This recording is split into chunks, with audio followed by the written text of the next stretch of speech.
నారాయణం నమస్కృత్య నరం చైవ నరోత్తమం దేవీం సరస్వతీం వ్యాసం తతో జయముదీరయేత్. హరి ఓం. పరమేశ్వర స్వరూపమైన సభకి నమస్కారం. ఈనాడు పరమపావనమైనటువంటి రోజు. ఎందుచేత అంటే ఒకటి మాఘపాదివారం, రెండు కుంభ సంక్రమణం, రెండూ జరిగినటువంటి పరమోత్కృష్టమైనటువంటి రోజు. ఇలాంటి రోజున ఏ కథ విన్నట్లయితే ఆఖరికి సంతానము లేని వారికి కూడా సంతానము కలుగుతుందో, అంటే వ్యాసుడు అంటాడు, పృథు మహారాజు గారికి సంబంధించినటువంటి ఆఖ్యానమును 3 మార్లు భక్తి శ్రద్ధలతో ఎవరు వింటారో అటువంటి వారికి ఒకవేళ సంతానము లేకపోతే సంతానము కూడా కలుగుతుంది అని. పృథు మహారాజు గారు సాక్షాత్ విష్ణువాంశ సంభూతుడు. అంతటి పరమపావనమైన ఆఖ్యానమును ఇవాళ చెప్పే ప్రయత్నం చేస్తాను. అది విన్నవాళ్ళకి సకల రకములైనటువంటి శ్రేయస్సు కలుగుతుంది అని వ్యాసుడి యొక్క వాక్యం. అయితే పృథు మహారాజు గారి ఆఖ్యానాన్ని ప్రారంభం చేసే ముందు ఇవాళ ఉన్నటువంటి దేశకాల పరిస్థితులను అనుసరించి, దేశకాల పరిస్థితులు అంటే నేను ఏదో రాజకీయాల గురించి మాట్లాడాలని కాదు నా ఉద్దేశ్యం. పరమపావనమైన రోజు అసుర సంధ్య వేళ కనుక పురంజనోపాఖ్యానాన్ని ముందు చెప్పి తర్వాత పృథు మహారాజు గారి వృత్తాంతం చెప్తాను. పురంజనోపాఖ్యానం ఎంతోసేపు పట్టదు, ఎందుకంటే అందులో ఉండే తత్వం చెప్పే ప్రయత్నం మాత్రమే చేస్తాను. కాబట్టి అందులో పెద్ద పద్యాల జోలికి నేను వెళ్ళకుండా ఇవాళ ఉన్నటువంటి రోజు యొక్క ప్రాశస్త్యం దృష్ట్యా ఒకసారి పురంజనోపాఖ్యానంతో మొదలు పెడతాను. ఇది మీరు కేవలం ముందు వినడానికి ప్రయత్నం చెయ్యండి. ఈ కథ మీకు ఏమైనా అందుతుందేమో చూడండి. ఎందుచేత అంటే మనకి భారతీయ సంప్రదాయంలో ఋషులు చెప్పేటటువంటి తీరు చాలా గొప్పగా ఉంటుంది. ఎందుకని అంటే తత్వబోధ చేసేటప్పుడు కూర్చోబెట్టి తత్వాన్ని మాత్రమే చెప్తాము అన్నాం అనుకోండి, చాలామంది బాబు ఇదంతా ఏమిటో చాలా భయంకరంగా ఉందండి, ఇదంతా మాకు అందుతుందా ఏమన్నానా అంటారు. అందుకని ఆ తత్వాన్ని కథతో కలిపేస్తే అదేదో వినడానికి చాలా సంతోషంగా ఉన్నట్టుగా ఉంటుంది, తీయగా ఉన్నటువంటి దగ్గుమంది వేసేసినట్టు ఉంటుంది.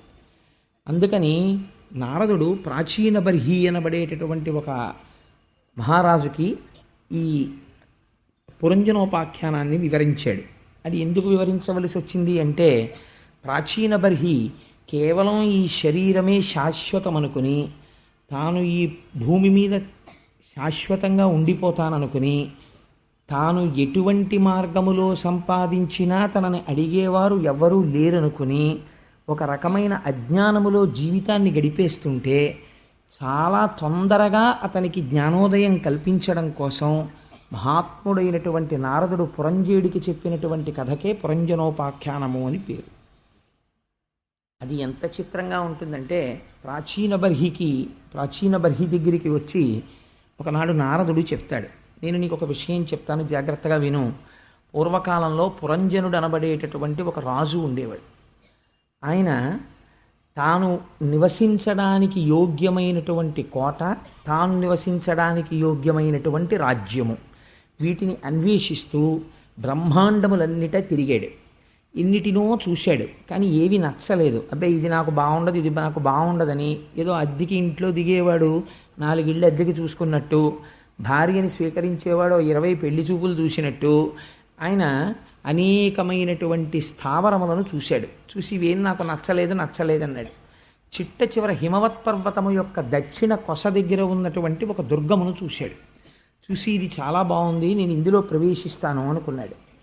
అక్కడ ఒక బ్రహ్మాండమైనటువంటి వనము, ఆ వనమంతా అల్లుకున్నటువంటి తీగలు, అనేకమైనటువంటి సరోవరములు, అందులో మంచి గొప్ప శిఖరము కలిగినటువంటి ఒక మేడ, ఆ మేడకి ఉన్నటువంటి అనేకమైనటువంటి జెండాలు, దానికి ప్రాకారములు, ప్రాంగణములు, లోపలికి వెళ్ళిన తరువాత రత్నమయమైనటువంటి ఒక వేదిక, అక్కడ నుంచి ఒక బ్రహ్మాండమైనటువంటి రాజమార్గము, అనేకమైనటువంటి ద్వారములు, అనేక సరోవరములు, పక్షుల కలకూజితములు, దానితో పాటుగా సరస్సులు, పెద్ద నీడనిచ్చేటటువంటి వృక్షములు, మనస్సుని సంతోషపెట్టగలిగినటువంటి ఆహ్లాద విశేషములు, పాన్పులు, ఇన్ని కనపడ్డాయి. ఆశ్చర్యకరమైన విషయం ఏమిటంటే అందులో పెద్ద పులులు, సింహాలు ఉన్నాయి, కానీ అవి హాని చెయ్యవు, అవి ఎవ్వరినీ చంపవు, కానీ చాలా ప్రేమగా ప్రవర్తిస్తాయి. ప్రేమగా ప్రవర్తించి చంపవు, కానీ వాటితోటి చెలిమి చిట్ట చివరికి అపకారం చేస్తుంది. అటువంటి సాధుత్వం ఉన్న క్రూర మృగములు అవన్నీ అందులో ఉన్నాయి. అటువంటి దుర్గమును చూసి ఇందులో నేను ఉందాము అని ఆ పురంజనుడు దగ్గరికి వెడుతున్నాడు. అందులోంచి చాలా అందమై యవ్వనమం కురిస్తున్నటువంటి ఒక స్త్రీ బయటికి వచ్చింది. ఆవిడ బయటికి వస్తుంటే ఆవిడ వెనక ఒక 5 తలల పాము ఒకటి బయటకు వచ్చింది. ఆవిడ పక్కన ఒక 11 మంది కాపలా కాసేటటువంటి భటులు వచ్చారు. ఒక్కొక్కరి వెనక నూర్గురు చొప్పున సైనికులు ఉన్నారు. ఆవిడ్ని చూసి ఈయన అన్నాడు, నువ్వెవరు అని అడిగాడు. గమ్మత్తు ఏమిటంటే పురంజనుడు తాను ఒక్కడే ఉన్నాను, ఎవ్వరూ లేరు నాతో అనుకుంటుంటాడు. కానీ ఆయన వెనకాతల అవిజ్ఞాతుడు అనబడేటటువంటి ఒక మిత్రుడు ఉంటాడు. అవిజ్ఞాతుడు అంటే తెలియబడని వాడు. ఆయన ఎప్పుడూ పురంజనుడి వెనకాతలే ఉంటాడు, కానీ పురంజనుడు ఎప్పుడూ వెనక్కి తిరిగి చూడ్డం కాబట్టి ఆ మిత్రుడు ఆయనతో మాట్లాడ్డం, తనంత తాను పలకరించాడు ఆ మిత్రుడు. కానీ ఏం చేస్తున్నా అవిజ్ఞాతుడు మాత్రం ఉంటాడు పక్కనే. అటువంటి మిత్రుడు ఉండగా ఆ కాంతను అడిగాడు, నువ్వెవరన్నాడు. అంటే ఆవిడంది, ఏమో నాకు తెలియదు, నా తల్లిదండ్రులు ఎవరో నాకు తెలియదు, నేను పుట్టి బుద్ధిరిగి ఇక్కడే ఉన్నాను, ఈ కోటలో ఉంటూ ఉంటాను, నువ్వు మంచి యవ్వనంలో ఉన్నావు, నా పేరు పురంజని, నీ పేరు పురంజనుడు, అందుకని నువ్వు ఈ కోటలోకి రా, వస్తే మన ఇద్దరం మానుషమైనటువంటి భోగములను అనుభవిద్దాం, 100 సంవత్సరములు నువ్వు ఇందులో ఉందువుగానివి అని. ఈ కోటకు ఒక గమ్మత్తుంది. ఈ కోటకి తూర్పు దిక్కుగా 5 ద్వారాలు ఉంటాయి. ఈ 5 ద్వారాల్లోంచి బయటికి వెళ్ళవచ్చు, కానీ బయటికి వెళ్ళేటప్పుడు మాత్రం ఒక్కొక్క కోట ద్వారంలోంచి వెళ్ళేటప్పుడు ఒక్కొక్క మిత్రుడిని తీసుకుని వెళ్ళాలి. ఆ మిత్రులకి పేర్లు ఉంటాయి, వాళ్ళతోనే బయటికి వెళ్ళాలి. అలా వెడితే ఆ ద్వారంలోంచి ఒక భూమి చేరుతావు, ఆ దేశంలో నువ్వు విహరించవచ్చు, మళ్ళీ వెనక్కి వచ్చేయచ్చు అని చెప్పింది. చెబితే ఆయన చాలా సంతోషించి ఆవిడ్ని వివాహం చేసుకున్నాడు. వివాహం చేసుకుని వాళ్ళిద్దరూ కలిసి సంతోషంగా జీవనం గడుపుతున్నారు. ఆవిడ తింటే తను తినేవాడు, ఆవిడ పడుకుంటే తను పడుకునేవాడు, ఆవిడ ఏడిస్తే తను ఏడిచేవాడు, ఆవిడ ఆడితే తను ఆడేవాడు. అలా ఇద్దరూ జీవితం గడుపుతున్నారు. సరే, ఇక్కడ వరకు చెప్పిన తర్వాతే మీకు ఈ కథ అంతా చాలా అయోమయంగా ఉంది అని అనిపించి ఉండవచ్చు. అందుకని నేను దాన్ని కొంచెం వివరణ చేసే ప్రయత్నం చేస్తాను. నారదుడు ఉట్టినే చెప్పడు కదండి ఏ విషయాన్ని. పురంజనుడంటే ఎవరో కాదు, పురంజనుడంటే మనమే. మన కథే చెప్తాడు ఆయన. పురంజనుడంటే అస్తమానం మనం ఈ శరీరంలోనే ఉండంగా కొంతకాలం అయిపోయిన తర్వాత కాలగతిలో ఈ శరీరాన్ని విడిచిపెట్టేస్తాం. విడిచిపెట్టిన తర్వాత మళ్ళీ ఏ శరీరములో ప్రవేశించాలి అన్నది నిర్ణయం జరుగుతుంది. సాధారణంగా మనుష్యుడై భోగలాలసత ఉన్నవాడెవ్వడూ కూడా నేను మళ్ళీ దరిద్రుణ్ణై పుడదాం, లేకపోతే నేను కళ్ళు లేనివాడిగా పుడదాం, చెవులు లేనివాడిగా పుడదాం అని అనుకోడు. మళ్ళీ నేను చాలా సంతోషంగా అన్ని భోగములను అనుభవించగలిగినటువంటి శక్తితో జన్మించాలనే కోరుకుంటాడు తప్ప మోక్షం అని ఎవడు అడుగుతాడు? ఎవరు అడగడు. ఎవడో ఉంటాడు కోటికొక్కడు. అందుచేత ఇటువంటి పురంజనుడు కోట కోసం వెతుకుతున్నాడు. చెట్టుగా పుట్టడానికి ఇష్టపడడం, ఎందుకంటే కదలదది, అన్ని భోగస్థానాలు దానికి లేవు. జంతువుగా పుట్టడు. వెతికాడు. దక్షిణ దిక్కుకు హిమవత్ శృంగమునందు వేలాడుతున్న కోటని చూశాడు. దక్షిణ దిక్కున ఊరికి శ్మశానం ఉంటుంది. అంటే ఏనాటికైనా శ్మశానమును చేరవలసినటువంటి ఒక శరీరములో ప్రవేశించడానికి సిద్ధపడ్డాడు. ఈ శరీరము దగ్గరికి వెళ్ళేటప్పటికీ అక్కడ సరోవరాలున్నాయి, లతలున్నాయి, చెట్లున్నాయి, లోపల అనేకమైనటువంటి భోగస్థానములున్నాయి, సాధుత్వమును ప్రకటించేటటువంటి పెద్ద పులులున్నాయి, సింహాలున్నాయి, పక్షుల కొలపూజితాలున్నాయి. ఏమిటి ఇవన్నీ? శరీరం లోపలికి వచ్చిన తరువాత పైకి కనపడరు, కానీ మనకి చాలా బాంధవ్యములను ఒకే శరీరముతో పెంచుకున్న వాళ్ళు కొన్ని వేల మంది ఉంటారు. ఒకడు అన్నయ్య అంటాడు, ఒకడు తమ్ముడు అంటాడు, ఒకడు తండ్రి అంటాడు, ఒకడు బాబయ్య అంటాడు, ఒకడు మామయ్య అంటాడు, ఒకడు ప్రభువు అంటాడు, ఒకడు సేవకుడా అంటాడు. ఇలా కొన్ని వేల మంది ఆయనతో అనుబంధం పెట్టుకుంటారు. ఈ అనుబంధాలన్నీ చూసుకుని లేచిన దగ్గర నుంచి నేను వాడితో ఏం మాట్లాడాలి, వీడితో ఏం మాట్లాడాలి, నేను వాడికి ఏం చెయ్యాలి, నేను వీడికి ఏం చెయ్యాలి, దీంతో సరిపోతుంది. కాబట్టి ఈ అనుబంధాలన్నీ ఏమిటి? కాలగతి యందు ఈశ్వరుణ్ణి సేవించడానికి అవకాశం ఇవ్వవు. కాబట్టి ఏమైపోయింది? ఇవి సాధుత్వముతో కూడిన క్రూర మృగములు. నీ యొక్క విలువైన కాలమును తినేసి నిన్ను మృత్యువు వైపుకి నడిపిస్తున్నాయి. కాబట్టి ఇక్కడికి వెళ్ళేటప్పటికీ దానికి ఒక పెద్ద మేడ ఉంది. ఆ కోటకి ఏమిటా మేడ? తలకాయే. శరీరానికి ఏముంటుంది? పైన ఒక చక్కటి అందమైన తలకాయ ఉంటుంది, దాని మీద మంచి పూల లతలు, వెంట్రుకలు. వీటికి ఉన్నంత సంతోషం ప్రపంచంలో ఎవరికైనా ఉంటుందండి? వెంకటాచలం వెళ్ళి తలనీలాలు ఇమ్మంటే ఎంత బెంగో కొంతమందికి. ఎందుకంటే ఏదో వీటితోటి తాను తెచ్చేసుకున్నట్టు, దీంట్లోనే సమస్త బ్రహ్మాండాలు ఉండిపోయినట్టు సంతోషపడిపోతుంటారు. అందుకని ఆ వెంట్రుకలే పూల తోటలు, ఈ చేతులు కాళ్ళు ఇవన్నీ కూడా అగట్టలు, ఈ లోపల ఉండేటటువంటి భోగస్థానములు ఇంద్రియాలు, ఈ లోపల మాత్రం ఒక రత్నములతో కూడిన వేదిక ఉన్నది, అదే హృదయస్థానం. అక్కడ ఈశ్వరుడు ఉంటాడు. అక్కడ ఒక పాన్పు ఉన్నది, దాని మీద మనం రాత్రి వేళ నిద్రపోతాం. అంటే ఇంద్రియాలు మనస్సు బడలిపోయి ఎక్కడికి వెళ్ళిపోతాయి? వెనక్కి వెళ్ళిపోయి ఆత్మలో ప్రవేశించి నిద్రపోతాయి. ఏమీ తెలియని స్థితి, సుషుప్తి. అందుకని అక్కడ ఒక పాన్పు ఉంది. ఆ పాన్పు మీద పురంజనితో కలిసి పడుకుంటాడు. ఈ పురంజని ఎదురొచ్చింది. నువ్వు నన్ను వివాహం చేసుకో అంది. నువ్వెవరు అన్నాడు. నాకు తెలియదు అంది. ఆవిడ బుద్ధి. ఆవిడిని 5 తలల పాము కాపాడుతుంటుంది. అవే పంచ ప్రాణాలు. ప్రాణ అపాన వ్యాన ఉదాన సమానములు అనేటటువంటి 5 ప్రాణాలు. ఈవిడితో పాటు 11 మంది భటులు వచ్చారు. వాళ్లే పంచ జ్ఞానేంద్రియాలు, పంచ కర్మేంద్రియాలు. 10 మనస్సు 1 11. ఈ 11ంటికి ఒక్కొక్క దానికి కొన్ని 100 వృత్తులు ఉంటాయి. ఈ వృత్తులన్నీ కలిపి వాళ్ళ వెనక ఉన్న భటులు. ఇంతమందితో కలిసి ఆవిడొచ్చింది. వివాహం చేసుకోమన్నాడు. చేసుకుంది. లోపల సంతోషంగా కాలం గడిపేస్తున్నాడు. ఆవిడ ఒక మాట చెప్పింది. ఏమయ్యో, ఈ కోటకి తూర్పు దిక్కుగా 5 ద్వారాలు ఉన్నాయి. అందులోంచి బయటికి వెళ్ళేటప్పుడు మాత్రం నువ్వు ఒక్కొక్క స్నేహితుడినే పట్టుకుని వెళ్ళాలని చెప్పింది. ఏమిటో తెలుసా అండి ఆ ద్వారాలు? మనం అందరం సుఖాలు అనుభవించేటటువంటి స్థానాలే ఆ ద్వారాలు. పనులు చేయడానికి మనందరం ద్వారాల నుంచే కదా బయటికి వెడతాం. జీవుడు కూడా వాటిలోంచే బయటికి వెళ్ళి చూస్తూ ఉంటాడు, వ్యాపకాలు చేస్తూ ఉంటాడు. తూర్పు దిక్కునున్న మొట్టమొదటి 2 ద్వారములే ఈ 2 కళ్ళు. ఈ 2 కళ్ళతో జీవుడు బయట ప్రపంచాన్ని చూసి దాంతో సమన్వయం అవుతూ ఉంటాడు. 1వ ద్వారము పేరు ఖజ్యోత, 2వ ద్వారము పేరు అవిర్ముఖి. ఎంత చిత్రమైన పేరులో చూడండి. ఈ 2 ద్వారములలోంచి బయటికి వెళ్ళేటప్పుడు ఒక్కొక్క స్నేహితుడితో వెడతాడు. ఒకడు జుమంతుడు, ఒకడు మిత్రుడు. జు అంటే కాంతి, మిత్రుడంటే సూర్యుడి పేరు. మీరు ఈ కళ్ళతో లోకాన్ని ఎప్పుడు చూడగలరు? వెలుతురు ఉంటే చూడగలరు. అందుకని ఈ కంటితో ఈ 2 మిత్రుల్ని పట్టుకుని ఎక్కడికి వెడుతుంటాడు? విభ్రాజితము అనబడేటటువంటి దేశానికి వెడుతుంటాడు. వెళ్ళి ఈ లోకాన్నంతటి చూస్తూ ఉంటాడు. కాబట్టి ఇవి 2 ద్వారాలు. తర్వాత కిందకొస్తే ఈ 2 ద్వారాలు. ఈ 2 ద్వారాలకి పేర్లు నళిని, నాళిని అని 2 ద్వారాలు. ఈ 2 ద్వారాలతో బయలుదేరినప్పుడు అవధూతుడు అన్న స్నేహితుడిని పట్టుకుంటాడు. 2 స్నేహితులు ఉంటారు. ఒక స్నేహితుడితోటే వెడతాడు. ఇందులోంచి బయటికి వెళ్ళినా ఒకడే స్నేహితుడు అవధూతుడు. అవధూతుడు అంటే అంతటా తిరుగువాడు. వాయువు అన్న స్నేహితుడిని పట్టుకుంటాడు. దేనికి ఎడతాడు? సౌరభం అన్న దేశానికి ఎడతాడు. అంటే వాసనలు పీలుస్తూ ఉంటాడు ఈ ముక్కుతోటి. సౌరభం అంటే వాసన. అందుకని అవధూతుడి సాయంతో నళిని నాళిని గుండా సౌరభం అన్న దేశానికి వెళ్ళి వెనక్కి వస్తూ ఉంటాడు. 3వది ఒకటే ద్వారం. ఇది ఆ ద్వారం పేరేమిటి అన్నారు అంటే దీని పేరు నోరు, వక్త్రము. ఒకే ద్వారంలోంచి బయటికి వెడతాడు. కానీ వెళ్ళేటప్పుడు ఒక్కొక్కసారి బయటికి వెళ్ళేటప్పుడు ఒక స్నేహితుడు భుజం మీద చెయ్యేస్తాడు.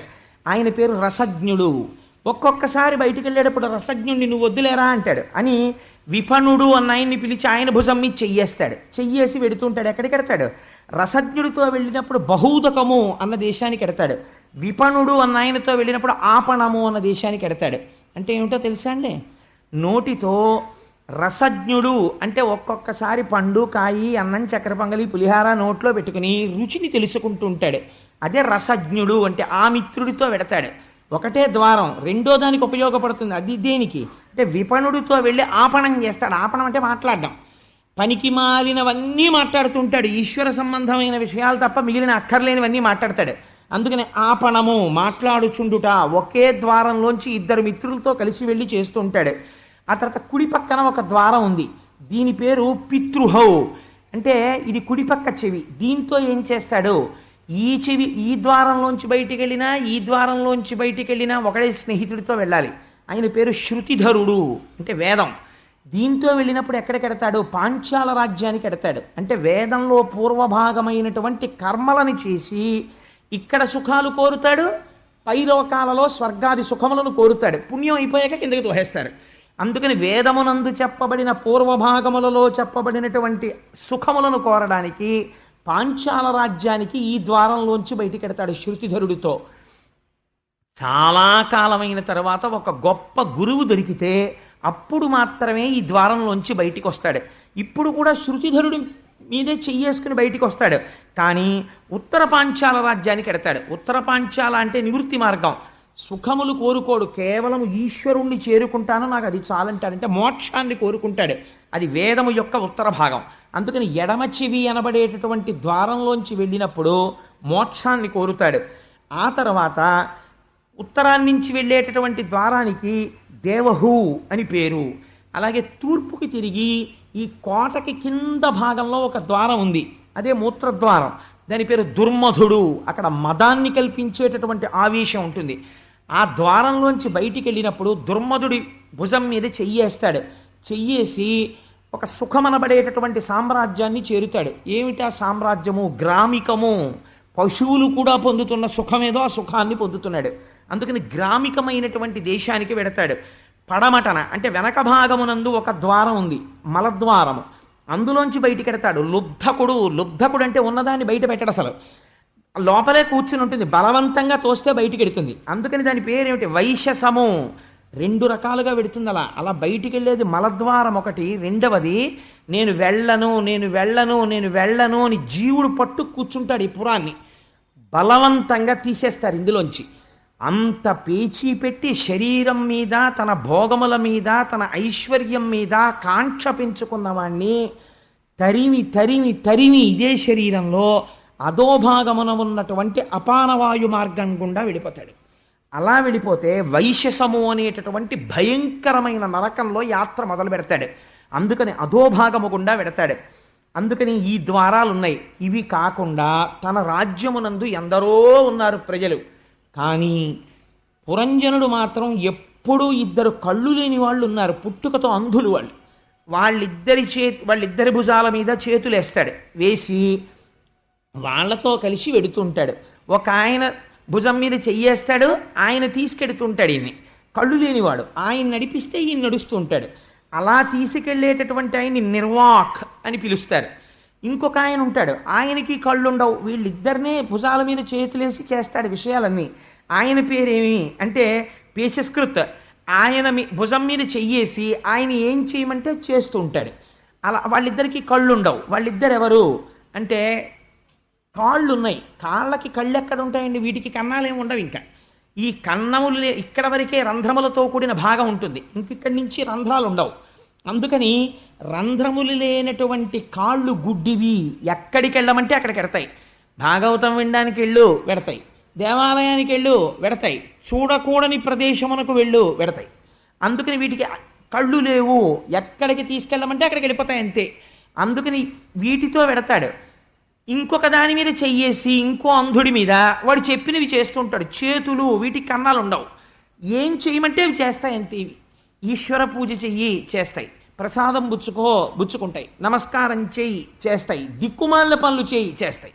వాటికి ఏం స్వాతంత్రం ఉండదు. కాబట్టి ఏమైంది? ఇద్దరు అంధులతో చేస్తాడు. ఈ ఇద్దరు గుడ్డి వాళ్లతో చేసినటువంటి పనులు సాధారణంగా పురంజనుణ్ణి పట్టుపురుగు తన నోటిలోంచి వచ్చినటువంటి పట్టుపురుగుతో గూడు కట్టుకుని ఆ పట్టుకాయలో పడుకుంటుంది. కానీ మెల్లమెల్లగా ఒకడు కన్నేస్తాడు ఆ పురుగు చుట్టూ ఉన్న పట్టు దారం మీద.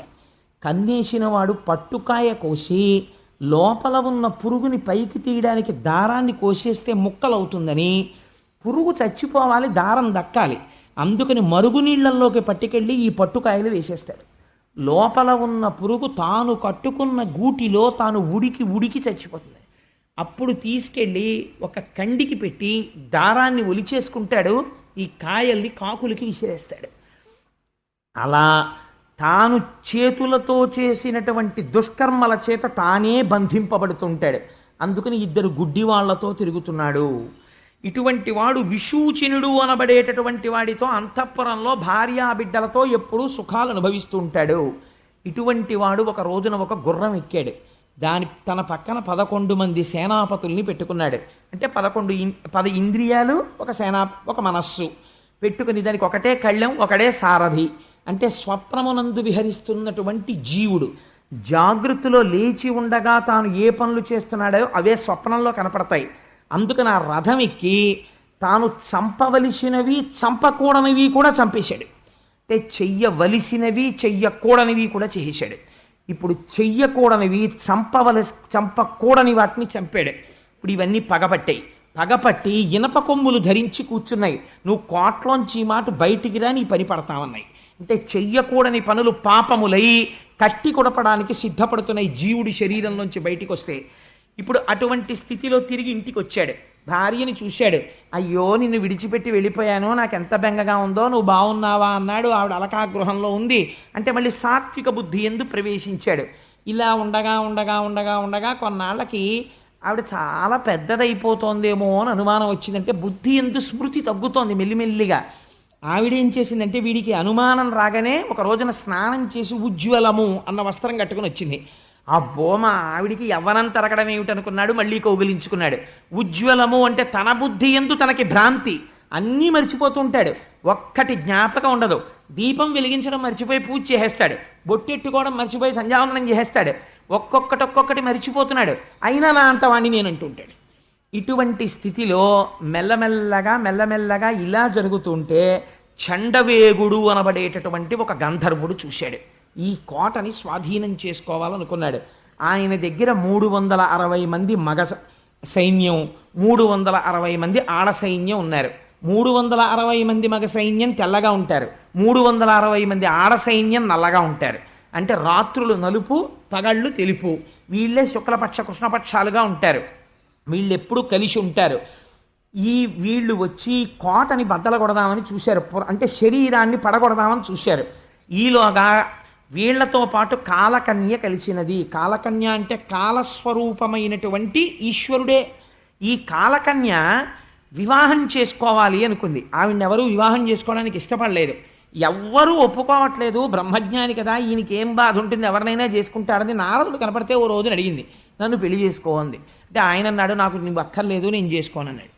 అంటే కాలకన్య కాబట్టి శరీరాన్ని పడగొట్టేయగలదు మృత్యురూపమై. కానీ నారదుడిని ఏం చేయలేదు, బ్రహ్మజ్ఞానుడి. బ్రహ్మజ్ఞానం ఉన్నవాడిని కాలం ఏమీ చెయ్యలేదు. కాబట్టి ఏం చేసింది, ఒక శాపం ఇచ్చింది. నువ్వు ఎక్కడా స్థిరంగా ఉండగా 3 లోకాల్లో తిరుగుతూ ఉండదు, నాకేం బెంగ, నామని చెప్పుకుంటూ తిరుగుతూ ఉంటానన్నాడు ఆయన. అందుకని నారదుడు తిరుగుతుంటాడు. ఆయన అన్నాడు, బ్రహ్మజ్ఞానికి కోపం ఉండదు. ఆయన అన్నాడు, నువ్వు నన్ను శపించావు, కానీ నీకు ఓ మాట చెప్పనా, నిన్నెవడూ పెళ్లి చేసుకోడు, నువ్వు కాలకన్యవి, నీకు పెళ్ళి ఏమిటి, అందుకని నువ్వు ఒక వాడి పేరు, వాడి దగ్గరికి వెళ్ళి వాడు నిన్ను పెళ్లి చేసుకుంటాడన్నాడు. ఆ యమనుల నాయకుడు భయుడి దగ్గరికి వెళ్ళింది, నన్ను పెళ్లి చేసుకోంది. అంటే ఆయన అన్నాడు, నువ్వు నాకు చెల్లెలు లాంటిదనివి, నిన్ను నేను పెళ్లి చేసుకోకూడదు, నాకు తమ్ముడు ఉన్నాడు, వాడి పేరు ప్రజ్వరుడు, నువ్వు వాడు కలిసి ఒక పని చేస్తూ ఉండండి. ఆ పని పేరు దేవగుప్తము, చాలా రహస్యం. ఎలా జరిగింది అన్నది లోకంలో ఎవ్వరూ పట్టుకోలేరు, మీ ఇద్దరే అది చేయగలరు, వరం ఇస్తున్నాను. నీకు భర్త దొరకలేదని కదా నువ్వు బాధపడుతున్నావు. ఎందుకు బాధపడుతున్నావు, ఊళ్ళో ఉన్న వాళ్ళందరికీ పెళ్ళిళ్ళు అయిపోతున్నాయి, భర్తలు వస్తున్నారు, నీకు భర్త దొరకట్లేదు. నీకు నేను వరం ఇస్తున్నాను, ఊళ్ళో ఉన్న భర్తలందరూ ఇవాళ నుంచి నీకు భర్తలే, నువ్వు ప్రతి పురుషుడికి భార్య అయిపోతావు. నువ్వు భార్య అయిపోయినట్టు వాడికి తెలియదు, విచిత్రం. నువ్వు ఎప్పుడు వెళ్ళి పట్టుకుంటే అప్పుడే వాడు భర్త అవుతాడన్నాడు. అని నీకు నేను వరం ఇస్తున్నాను, నువ్వు ఎప్పుడు వెళ్ళి పట్టుకుంటావో వాడికి తెలియదు, కాబట్టి నీ పేరు జరా. అంటే ఏమిటి, వృద్ధాప్యం. కాలకన్య వచ్చేస్తుంటుంది, నడిచి వెళ్ళిపోతుంటుంది, శరీరానికి ఏమొస్తుంది, వృద్ధాప్యం వస్తుంది. నాకు ముసల్తనం వచ్చిందని ఒప్పుకుంటాడు ఏమిటి, వచ్చి పట్టేసింది. అంటే ఇప్పుడు ఆవిడ భార్య అయి కూర్చుంది. ఎప్పుడైతే ముందు జరొచ్చిందో వెనకాతలే భయుడు వస్తాడు, భయుడి వెనకాతల యవనులు సైన్యం వస్తుంది. యవనులు అంటే జర, వృద్ధాప్యం వచ్చిన తర్వాత యవనులు రావడం అంటే బెంగలు, భయాలు, వ్రణాలు, రోగాలు ఇవన్నీ బయలుదేరిపోతాయి. ఇవన్నీ ఏమిటో ఇలా వస్తోంది, అస్తమానం నొప్పి వస్తోంది, ఏమైపోదు కదా అంటాడంటే తను చచ్చిపోతానేమో అని బెంగ మొదలు. అందుకని చెప్పి భయుడు వస్తాడు. ఆఖరణ వీళ్ళ తమ్ముడు వస్తాడు, వాడి పేరు ప్రజ్వరుడు. అంటే పెద్ద జ్వరం వస్తుంది, అంటే ఓ పెద్ద జబ్బు వస్తుంది. వాడు ఏం చేస్తాడు, సంధిబంధములు విడగొట్టేస్తాడు. అంటే ఇప్పటి వరకు ఉన్న పటుత్వాన్ని ఊడగొట్టేస్తాడు. ఊడగొట్టేసిన తర్వాత వీడి పురంజనుడు లోపల పడుకుని ఇంకా తన భార్యనే తలుచుకుంటూ సేవకులు తెచ్చినవి తింటూ ఇందులో ఉండిపోతే బాగుండు అంటుంటాడు. అంటే ఇంకా తన భార్యని తలుచుకుని ఇంద్రియాలతో తాను చేసిన పనులు గుర్తు తెచ్చుకొని సంతోషపడిపోతుంటాడు. ఇలా ఉండగా ఒక రోజున ఈ జరా అనబడేటటువంటి స్త్రీ ఒక దేవగుప్తాన్ని నిర్వహిస్తుంది. అంటే ఎవ్వరికీ తెలియని రహస్యమైన పని చేసేస్తుంది. ఏమిటా పని? ఈయన అందరినీ ఆదమరిపించి నిశ్శబ్దంగా ఈయన కోట్లోంచి బయటికి తోసేస్తుంది. అంటే వాడికి మృత్యు వచ్చేసింది. అందరూ ఉంటారు మంచం చుట్టూ. ఎప్పుడు పోయాడండి? ఎటువైపు నుంచి పోయాడో ఎవ్వడూ చెప్పలేడు. కాబట్టి ఏమిటది? దేవగుప్తము. ఎవరు చేశారు? జర వలన జరిగిపోతుంది. దేవగుప్తం చేసేస్తుంది. అయిపోయింది. ప్రజ్వరుడు, భయముడు, యవనులు, జర కలిసి దేవగుప్త కార్యాన్ని నిర్వహిస్తారు.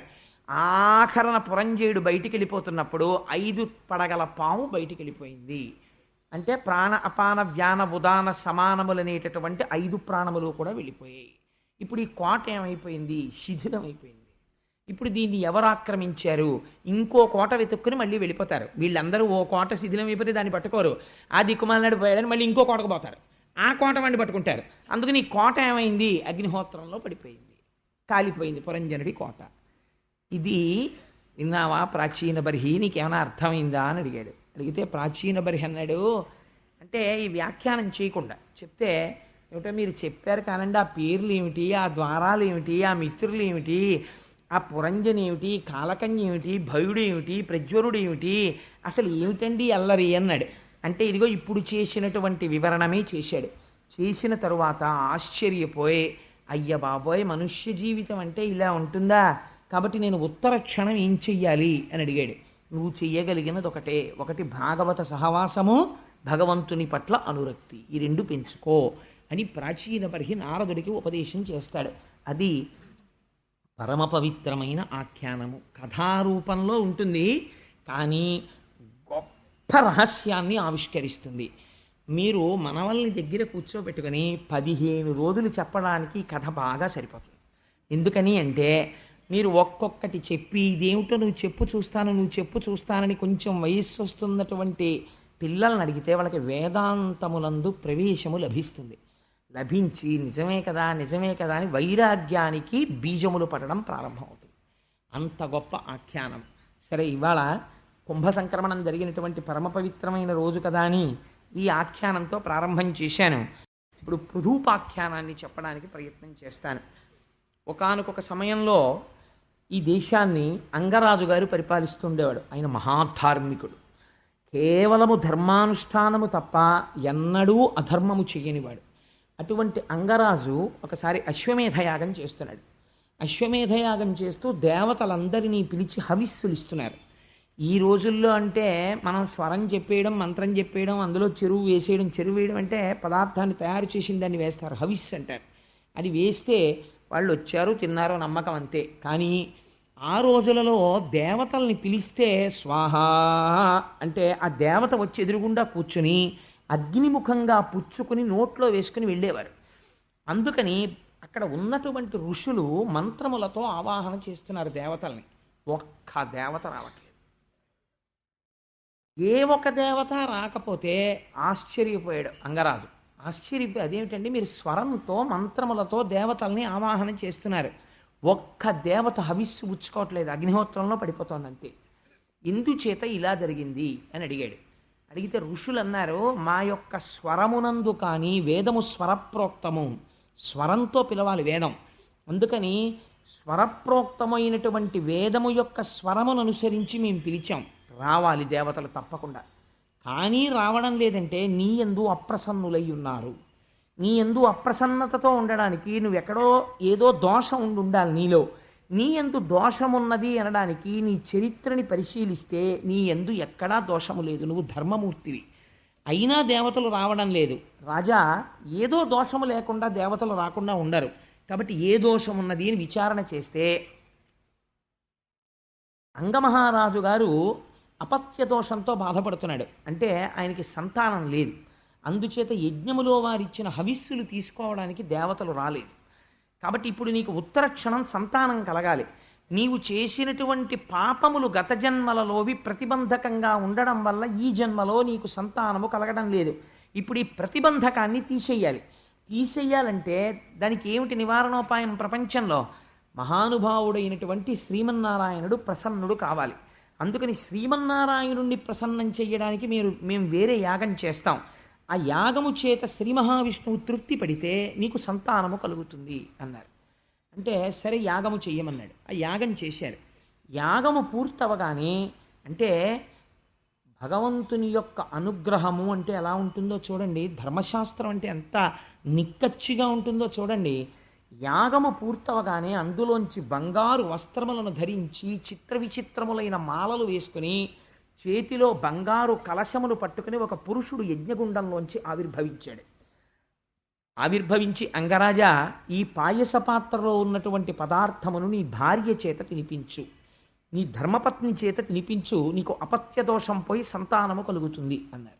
అంటే ప్రసాదమును తీసుకోండి, ప్రసాదమును తీసుకోండి అని అంటారు. అందుకే కారణం. లేకపోతే ఇంత చేసిన తర్వాత నీకు కలిగిన పాపం పోయిందయా, ఇప్పుడు నీకు సంతానం కలుగుతారని ఓ మాట చెప్తే అయిపోదండి.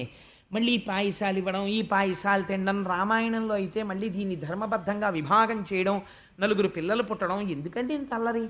నోటితో మాట చెప్తే పోదా? కాదు. మీ శరీరము లోపలే పాపము రోమకూపములను అంటుకుని ఉంటుంది. అందుకే వెంకటాచలపతి దగ్గరికి వెడితే తలనీలాలు ఎందుకు ఇస్తారంటే, వేం కటతీతి ఇది వెంకట, వెంట్రుకలను ఆశ్రయించి ఉన్నటువంటి పాపముల యొక్క ఖండనము జరుగుతుంది. అక్కడ తలనీలాలు ఇచ్చేస్తే ఇన్నాళ్ల నుంచి మీకు కలిసి రాకపోవడానికి మీ పాపమే అడ్డుపడుంటుంది. ఆయన దగ్గరికి వెళ్ళి ఇలా తల వంచేసి ఆ తలనీలాలు ఇచ్చేస్తే ఆ పాప రాసిపోతుంది. అది మనుష్య జీవితంలో గొప్ప అదృష్టం. కలియుగంలో యజ్ఞాలు చెయ్యలేరు, యాగాలు చెయ్యలేరని వెంట్రుకలు పుచ్చుకుని ఇంత ఫలితం ఇస్తానని స్వామి శ్వేతవరాహ కల్పంలో వెంకటాద్రి మీద కూర్చున్నాడు. అందుచేత ఈ పాపరాశి ధ్వంసము కావడానికి ఈశ్వరానుగ్రహం లోపలికి చేరుతుంది. ఈశ్వరానుగ్రహం చేరడమే ప్రసాదమును తినుట. అందుకే సత్యనారాయణ స్వామి వ్రతకథలో ప్రసాదం తీసుకోకపోతే ఆ తల్లి కూతుళ్ళు పడవలు మునిగిపోతాయి. ప్రసాదం తీసుకోలేదు అంటే ఈశ్వరానుగ్రహమును తిరస్కరించుట. మాకు అక్కర్లేదు అనుగ్రహం. ఇలా ఎవరు మాట్లాడుతున్నారో వాళ్ళని ముందు పట్టి తెండు దూతలారా, ఈశ్వరానుగ్రహం అక్కర్లేదన్న వాళ్ళని ముందు పట్టుకొచ్చేసేయమని చెప్పాడు యమధర్మరాజు గారు. అందుచేత ఈశ్వరానుగ్రహమే పాయస పాత్రగా వచ్చినది. ఇప్పుడు ఈ పాయస పాత్రను ఎక్కడిచ్చాడు? మీరు చాలా జాగ్రత్తగా గమనించాలండి. అందుకే మన ధర్మశాస్త్రాలు ఎంత జాగ్రత్తగా మాట్లాడతాయో చూడండి. ఒక చిన్న దోషం ఎంత దూరం వెళ్ళిపోతుందో చూడండి వంశంలో. ఆయన చాలా మంచివాడు, కానీ ఆయన జీవితంలో చేసిన పొరపాటు ఒక్కటే. ఏమిటా పొరపాటు అంటే లవ్ మ్యారేజ్. యుక్తాయుక్త విచక్షణ మరిచి, నాకు ఎన్నో కుటుంబాలు తెలుసండి, వేదిక మీద చెప్పడం ఎందుకని నేను చెప్పను, కానీ ముందు చాలా marry in Heist and repent at leisure అని ఇంగ్లీష్లో ఓ ప్రొవెర్బ్. తొందరపడి పెళ్లి చేసుకో, జీవితాంతం విచారించు అని. కావలసింది బాహ్యమునందు మెరుపు కాదు, ఆంతరమునందు మెరుపు చూడాలి వివాహం చేసేటప్పుడు. లేకపోతే జీవితాలు ముళ్ళబాటలైపోతాయి. మీరు కర్దమ ప్రజాపతి దేవహూతి సంసారం చూశారు, ఇద్దరు ఎలా తరించారు. ఇక్కడ చూడండి, ఒక చిన్న పొరపాటు ఒకటి జరిగింది. ఇది అంగమహారాజుని ఎలా కట్టి కుడుపుతుందో చూడండి. తన ప్రయత్నంతో కొన్ని సవరించగలడు, కొన్నింటిని సవరించలేడు పురుషుడు. ఏది సవరించుకోలేడు?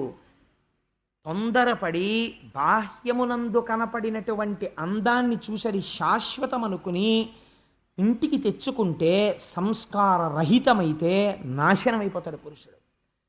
ఎంత ప్రమాదకరంగా ఉంటుందో. అందుకే మన శాస్త్రాలు అలా మాట్లాడే. ఎప్పుడు మన శాస్త్రాలు పక్కకెళ్ళిపోయి దిక్కుమాలిన డైలాగులు రాసేవాళ్ళు, ఆడపిల్ల కనపడితే ప్రేమించేసి పెళ్లి చేసుకోవడమే సినిమాకి ముగింపైపోయిన రోజులు వచ్చేసాయో ఆనాడే మన జాతి భ్రష్టు పట్టింది. చూడండి, ఇంత గొప్ప పాయస పాత్ర వస్తే కమలాక్షి పాయసము కౌతుకమొప్ప భుజించి భర్తృ సంగమమున చేసి తక్షణము గర్భము దాల్చి కుమారుగాంచే ఆ కొమరుడునంతా మాతృజనకుండగు మృత్యువు బోలి తానధర్మమున చెరించుచుండే గుణమండన పేనుననంగ నిచ్చలు. ఎంత గొప్ప తీర్పు చెప్తున్నారో చూడండి వ్యాసుల వారు. 7 తరాలు అటు ఇటు చూడండి వంశంలో పిల్లనిచ్చే ముందు అంటారు. ఏది మాట్లాడుకోవాలంటే మీకు ఎంత ఉందండి, వీళ్ళకి ఎంత ఉందండి, వీళ్ళు మీకు బ్లాక్ ఎంత ఇస్తారు, వైట్ ఎంత ఇస్తారు, మీరు చచ్చిపోయాక ఏమొస్తుంది వీళ్ళకి ఇంకాను, ఇలాంటి దిక్కుమాలిన మాటలు కావు. ఈ తరాలలో మహాభక్తుడైన వాడు ఎవడైనా ఉన్నాడా? అసలు ఉంటే ఆ తేజస్సు, ఆ పోలిక తన కుమార్తె కడుపున మళ్ళీ పుట్టవచ్చు. అందుకని వంశం చూస్తారు, అటువైపు మహాభాగవతులైన వారు ఉన్నారా అన్నది చూస్తారు. అందుకే చూడండి ఎంత పొరపాటు జరిగిపోయిందో. తానైతే యాగం చేశాడు, అటువంటి ప్రజాపతి యొక్క అనుగ్రహాన్ని పొందాడు, పాయస పాత్ర వచ్చింది, భార్యకి తీసుకెళ్ళి ఇచ్చాడు. ఆవిడ పేరు సునీత. ఆవిడ చూడండి భర్తృ సంగమము చేతనే సంతానాన్ని పొందింది. తేజస్సు అంగరాజు యొక్క తేజస్సే, ధర్మబద్ధమైనటువంటి సంగమే. ఆ తేజస్సే ఆవిడ యందు చేరింది. కానీ ఇప్పుడు అది ప్రజోత్పత్తిని చేసింది. కారణమేమి? ఇన్నాళ్ళు ఎందుకు చేయలేకపోయింది అంటే ప్రజోత్పత్తిని చెయ్యడానికి వీలు లేనటువంటి స్థితి, పాపము ఇన్నాళ్ళు సంతానము కలగకుండా చేసింది. ఇప్పుడు ఆ విఘ్నం పోయింది.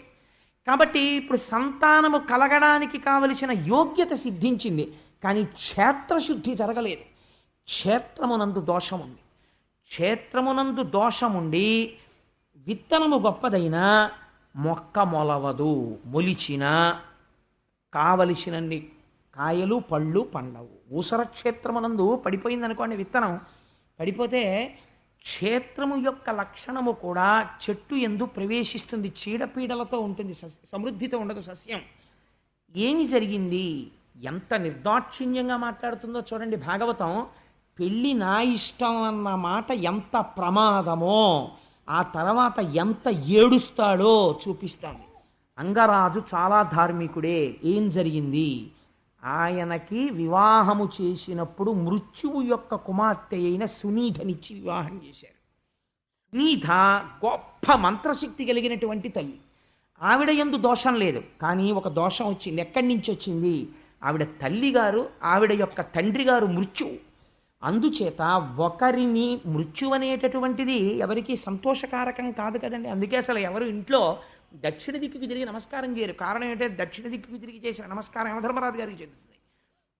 ఆయన గబుక్కుని రోజోడు తిరిగి నమస్కారాలు ఎట్టేస్తున్నారు అనుకోండి, మీరు పూజామూర్తులన్నీ ఈశ్వర విగ్రహాలన్నీ ఉత్తర దిక్కుగా పెట్టి మీరు దక్షిణ దిక్కుకి తిరిగి నమస్కారాలు చేయడం మొదలెట్టారనుకోండి, ఆయన పుచ్చుకోవడం మొదలెట్టారనుకోండి, పాపం వీడు రోజూ పెట్టేస్తున్నాడు రా మనకి దండాలు, వీడు తప్ప పెట్టేవాడు లేడు, సో నేను ప్రసన్నుడనవుతున్నాను, నేను చెయ్యగలిగిన విధి నీ పట్ల నేను చేసేస్తానన్నాడు అనుకోండి, ప్రమాదం వచ్చేస్తుందని వీడికి భయం. కానీ ఆయన అలా చేయడు పాపం. అలా టైంకే వస్తాడు ఆయన. వద్దన్నా రావద్దన్నా టైంకి వచ్చేవాడు ఆయన ఒక్కడే దిక్పాలకుల్లో. సూర్యభగవానుడు ఒకడు. అందుచేత అటువంటి మహాపురుషుడైనటువంటి యమధర్మరాజు గారు ఉన్న దిక్కుకి తిరిగి నమస్కారం చేయడమే మనకు భయం. కానీ అది హింసిస్తుంది. ఎందుకంటే ప్రతివాడికి భయం కదండి, భయకారకమై ఉంటుంది మృత్యువు. ఇప్పుడు తన భార్య తండ్రి గారి వైపు దోషం ఉంది, క్షేత్రము యొక్క బీజమునందు దోషం ఉంది, మృత్యువు యొక్క పుత్రిక. తత్కారణము చేత యాగమునందు ఉద్భవించినటువంటి ప్రజాపత్య పురుషుడిచ్చినటువంటి ప్రసాదము తిన్నప్పటికీ పుట్టినటువంటి కుమారుడు వ్యగ్ర స్వభావము కలిగిన వాడు జన్మించాడు. వాడికి వేణుడు అని పేరు ఇచ్చారు. కాబట్టి వాడు ఏం చేసేవాడు? ఇది భాగవతంలో నీ జీవితాన్ని సంస్కరించుకోవడం నేర్చుకోవడం మొదలుపెట్టు. అన్నిటికన్నా చాలా జీవితంలో గొప్ప విషయం ఏదో తెలుసా అండి? వివాహమే. ఎందుకో తెలుసా? వివాహం అనే సంస్కారం మనిషిని ఎటువైపుకైనా తిప్పేస్తుంది. ఒక్కొక్కసారి మహాభక్తుడైనటువంటి వాళ్ళ కుటుంబంలో పుట్టినవాడు ఉంటాడు. నేను వేదిక మీద చెప్పవచ్చో చెప్పకూడదో నాకు తెలియదు, కానీ ఒక ఉదాహరణ చెప్తాను, పేర్లు చెప్పకుండా. నాకు తెలిసి చాలా ధార్మికమై చాలా భగవంతుని పట్ల నిష్ఠ కలిగినటువంటి ఒక కుటుంబంలో ఒకే ఒక కొడుకు ఉండేవాడు. అతను చాలా మంచివాడు.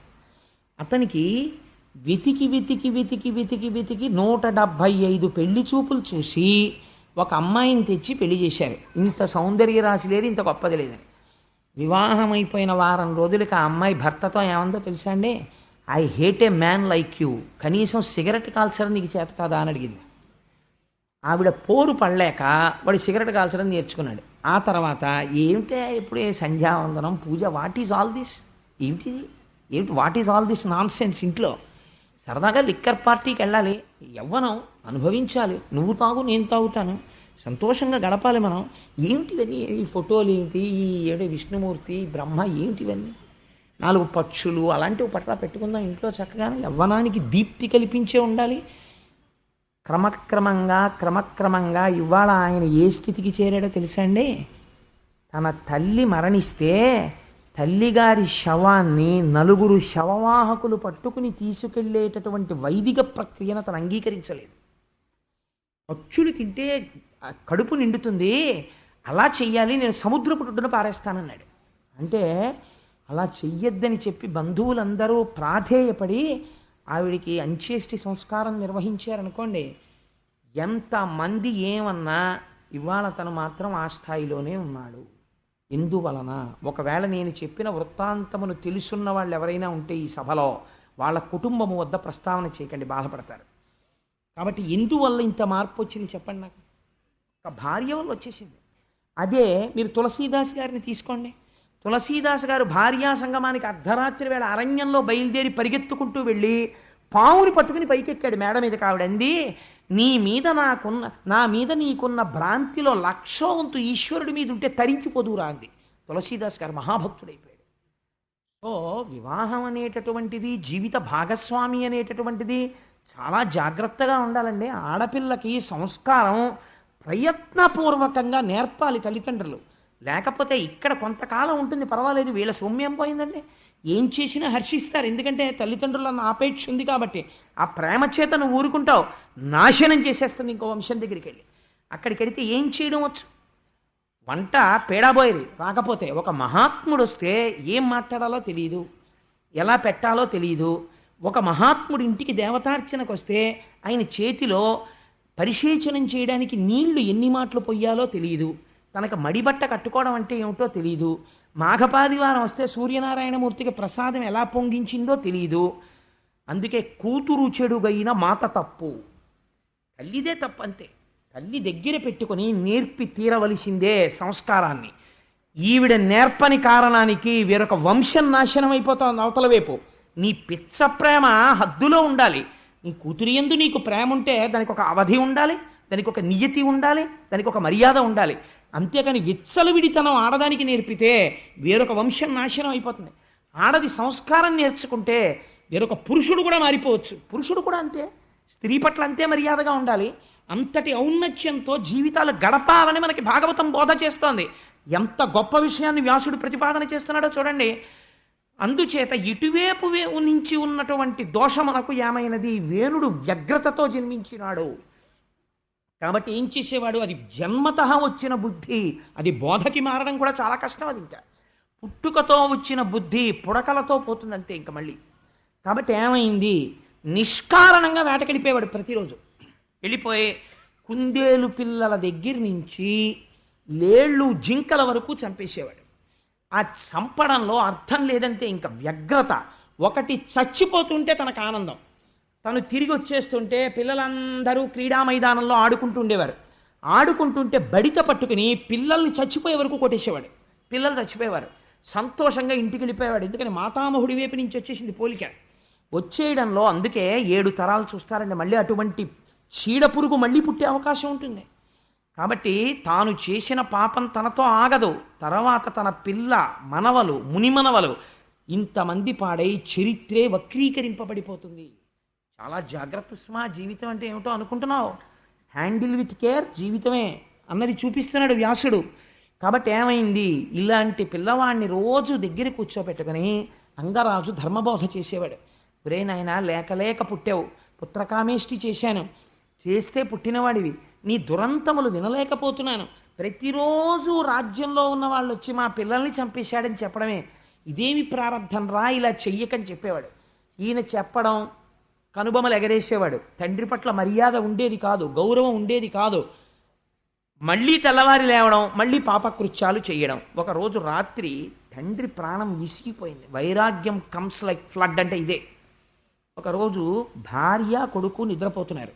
అంగరాజు గారు మాత్రం నిద్ర పట్టక ఒక కుర్చీలో కూర్చున్నాడు. ఆయన అనుకున్నాడు, నా జీవితానికి ఏమి సార్థకత, ఒకటి నా కొడుకు సత్ప్రవర్తన కలిగిన వాడై నా తర్వాత సింహాసనాన్ని అధిష్ఠించి రాజ్యపాలనము చేసి చక్కగా నాకు పేరు తెచ్చి నా శరీరము పడిపోయిన తర్వాత గయలో శ్రాద్ధం పెట్టాలి.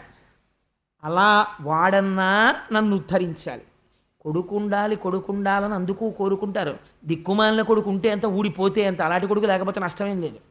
కాబట్టి ఈ కొడుకు వల్ల నాకు ఒక గొప్ప ప్రయోజనం కనపడుతోంది. ఏమిటా ప్రయోజనం, ఎప్పుడో నాకు వైరాగ్యం వస్తుందో రాదో, ఈ భోగాలతో ఇలా మగ్నత పొందుతానో, కానీ వీడు ఈశ్వరుల్లాగా ఇంత దుష్టుడు పుట్టి నాకు, అంటే ఈశ్వరుల్లా అంటే నేను దుష్టుడిని సామ్యం చెప్పానని కాదు, వైరాగ్యం ఇవ్వడంలో వీడు నా మాట వినడు, నాకు అప్రతిష్ఠ వచ్చేస్తోంది అన్న బెంగతో, ఇలాంటి కొడుకు ఉన్న చోట నాకు ఇంత రాజ్యం ఉంటే ఎంత, సింహాసనం ఉంటే ఎంత, రోజు వీడికి చెప్పుకునే కన్నా ఎక్కడికో పోయి ఈశ్వరారాధన చేసుకుని మట్టిలో కలిసిపోతే మంచిది.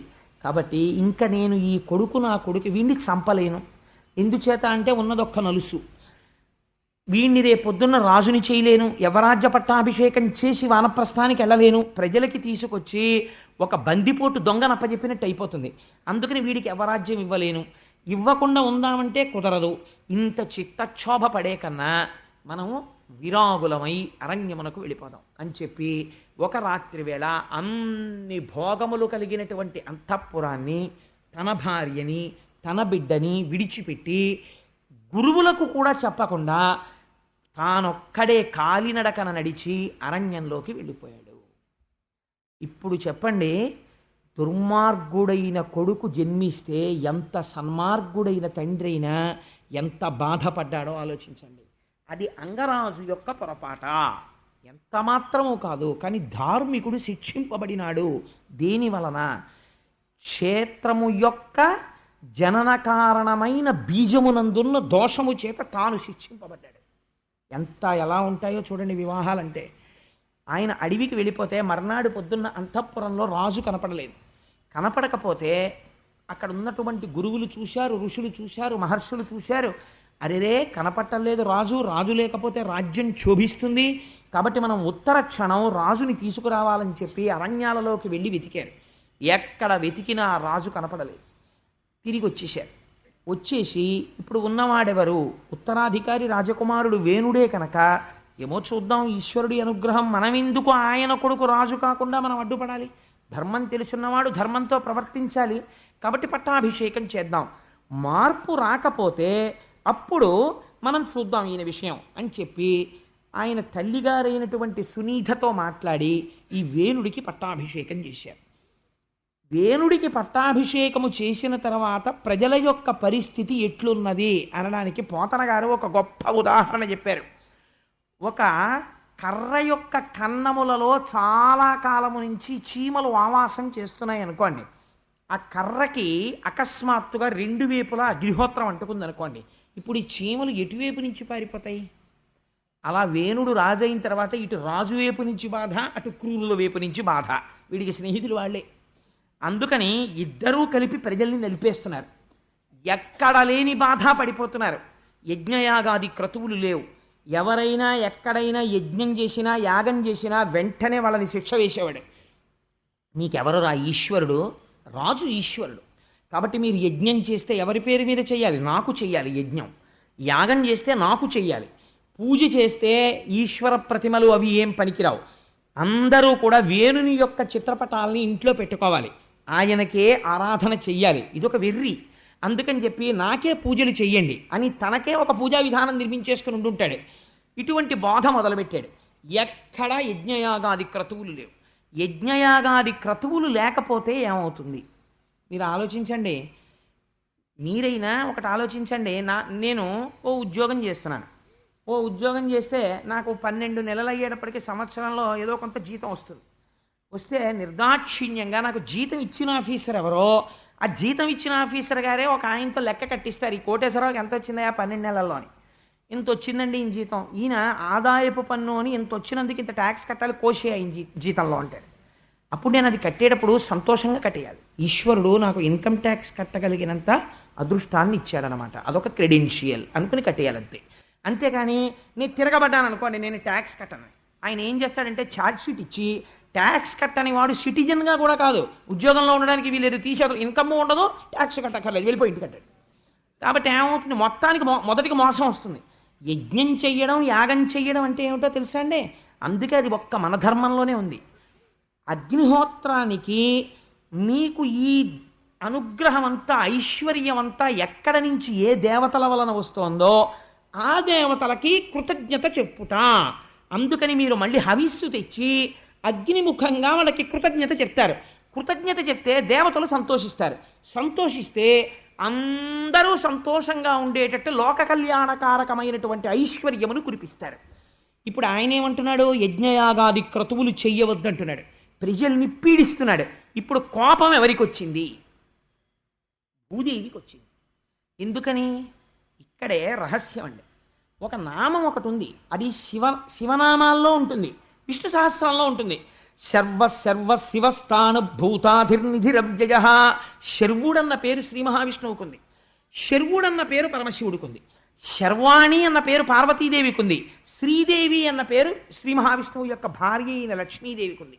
శర్వుడు అంటే చితి రూపమూర్తి, భూమి రూపంలో ఉంటాడు. మీకు ఏ ఐశ్వర్యం కావాలన్నా భూమిలోంచే వస్తుంది. తినడానికి తిండి భూమిలోంచి, మొక్కజొన్న పొత్తు తిండిలోంచి, కాఫీకి కావలసిన కాఫీ గింజలు భూమిలోంచి, పంచదార చెరుకులోంచి, ఓ కారు ఇనుము గనిలోంచి, కారు నడవడానికి పెట్రోలు భూమిలోంచి, ఏది కావాలన్న ఓ బొగ్గు భూమిలోంచి. ఇప్పుడు శర్వుడి నుంచి శర్వాణి వస్తుంది. ఈ ఐశ్వర్యం ఎందుకు ఇవ్వాలి ఈశ్వరుడు? మీరు యజ్ఞయాగాది క్రతువులు చేస్తే సంతసించి ఇవ్వాలి. భూమాత అనుకుంది, వీళ్ళు తమకి తింటున్నారంతే, కృతజ్ఞత లేదు, యజ్ఞయాగాది క్రతువులు లేవు, కాబట్టి నేను ఓషధీ శక్తిని ఉపసంహారం చేస్తున్నాను. ఎంత గొప్ప మాటో చూడండి. ఓషధీ శక్తి అంటే ఏమిటో తెలుసా అండి? మీరు ఒక వడ్డు గింజని పట్టుకెళ్ళి భూమిలో పెడతారు. పెడితే మీరు ఏం నమ్ముతారు? నీరు పోసి నాగలి పట్టి దున్నేసి చక్కగా మెత్తగా భూమి అయిపోయిన తర్వాత అందులో వడ్లు జల్లేస్తే అందులోంచి మొక్కలు వస్తాయి. లేకపోతే ఏదో గోంగూర విత్తనాలు జల్లారు, గోంగూర మొక్కలు వస్తాయి. సపోజ్ గోంగూర రావడం మానేసింది అనుకోండి, మీరు ఏం చేస్తారు? వ్యవసాయ అధికారుల్ని తీసుకొచ్చాయా ఏంటంటే ఇక్కడ ఏం పండట్లేదని అడుగుతారు.